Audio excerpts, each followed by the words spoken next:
நம்மளுடைய ஆட்சியாளர்களுக்கு ஒரு சில கேள்விகள். நீங்க எதிர்கட்சியா இருக்கும் போது 8 வழிச்சாலையை எதிர்த்தீங்க, அந்த காட்டுப்பள்ளி துறைமுகத்தை எடுத்தீங்க. அதே தானே இங்கே, அதே நிலைப்பாடு தானே இங்கே எடுக்கணும். அது எப்படி நீங்க எதிர்கட்சியா இருக்கும் போது விவசாயிகளுக்கு ஆதரவு, ஆளுங்கட்சியா இருக்கும் போது விவசாயிகளுக்கு எதிர்ப்பா? இனிமேலும் சொல்றேன்,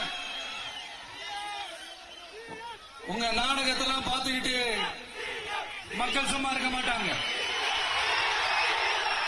நீங்க உங்களோட வசதிக்காக அவங்களோட நிக்கிறதும் அவங்களோட நிக்காம இருக்கிறதும், நாடகம் ஆடுறதும் நாடகம் ஆடாம இருக்கிறதும், அது சரி. நம்புற மாதிரியே நாடகம் ஆடுறதுலதான் நீங்க கில்லாடிங்களாச்சே. அதையும் மீறி நம்ம விவசாயிங்க உங்க போராட்டத்துக்கு எதிராக போராடினாங்கன்னா பிரச்சனை தான். அதனால இனிமேல் உங்க நாடகத்தை பார்த்துக்கிட்டு மக்கள் சும்மா இருக்க மாட்டாங்க. உங்களோட இந்த விமான நிலையத்துக்காக நீங்க ஆய்வு செஞ்ச இடத்தை மறு ஆய்வு செய்யணும்னு ஒன்றிய அரசுக்கும் மாநில அரசுக்கும் நான் கேட்டுக்கிறேன்.